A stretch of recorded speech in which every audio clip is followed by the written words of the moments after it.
गिबियावनो साफ्रोमखौबो आंनि चेनेलाव बानायग्रोनाय जाबाय। आं दिनैनि लागै नोंथांमोननो मोननैसो गोनांथार रादाबफोर होगोन। नोंथांमोना भिडिअखौ मोजाङै नायलांदो आरो नोंथांमोना भिडिअखौ मोजां मोनब्ला लाइक खालामदो, शेयार खालामदो आरो अननानै चेनेलाव गोदानब्ला साबस्क्राइब खालामनो दाबाव। दानिया भिडिअखौ नायलांदो।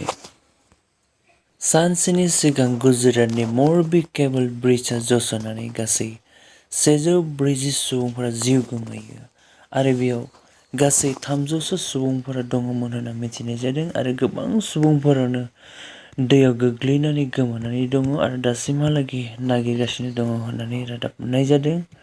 मिथिनाय बायदिब्ला बे दलंआ गासै 100 बोसोरनिख्रुइबो बांसिन पुरानामोन आरो बे दलंआव गोग्लैनानै थानाय सुबुंफोरनो गुजरातनि गभर्नमेन्ट आरो सेन्ट्रेल गभर्नमेन्टआ नखरसेयै 6 लाख रां अनसुंथाइ होगोन होननानै रादाब मोननाय जादों। बे दलंआ माबोरैहाय गोग्लैदोंमोन नोंथांमोना नायलांदो। बेयाव गोबां सुबुंफोरा बेबायदि थानानै सेलफि लादोंमोन, रंजादोंमोन आरो सिमावदोंमोन। बेयावनो बे दलंआ हरखाबै गोग्लैयो। बिब्दियै गोग्लैदों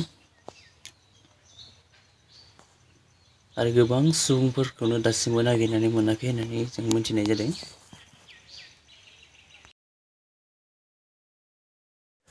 फिलिपाइन्सआवबो गोबां बार अखा हानायनि जाहोनाव गोबां सुबुंफोरा खस्थ' सहायनांगौ जादों आरो बेयाव गोबां सुबुंफोरा खहा जादों होननानै रादाब मोननाय जादों आरो बे बारहुंखा आरो दैबानानि गेजेरजों गासै 98 सुबुंफोरा जिउ गोमानांबाय होननानै रादाब मोननाय जादों आरो गासै 10 लाखसोनिख्रुइबो बांसिन फेमिलिफोरा लस जादों होननानै रादाब मोननाय जादों।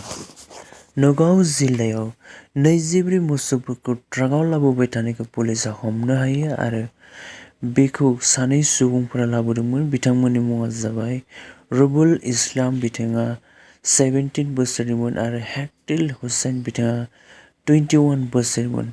खोनानो मोननाय बायदिब्ला बिथांमोना बे मोसौखौ मरिगावनिफ्राय मेघालया फारसे लांगासिनो दंमोन। मिज'रामाव आसाम राइफल हानजाया मेथ टेब्लेट्स ड्राग्सखौ हमनो हायो आरो बे ड्राग्सनि बेसेना गासै 3 कौटिनिख्रुइबो बांसिनमोन आरो बेजों लोब्बा थानाय 4 सुबुंखौ बिथांमोना एरेस्ट खालामबाय होननानै रादाब मोननाय जादों। मेघालयावबो हेर'इन ड्राग्स हमनो हायो आरो बे ड्राग्सनि बेसेना गासै 4.8 कौटिमोन आरो बेजों लोब्बा थानाय सुबुंफोरखौ एरेस्ट खालामबाय आरो बे हेर'इनखौ बिथांमोना मणिपुरनिफ्राय लाबोबाय थादोंमोन होननानै रादाब मोननाय जादों। बर'नि फिसा क'क्राझारनि हावला बारड'लनि सानमा ब्रह्मआ 31st सेनियर वुशु चेम्पियनशिपआव 2 मेडेल देरहानो हायो। मोनसेया जाहैबाय सिलभार मेडेल आरो मोनसेया bronze medal. Indo Tibetan border (ITBP) ट्रुप्सफोरनो एडभान्स मार्शल आर्ट्स ट्रेनिंखौ फोरोंनाय जादों।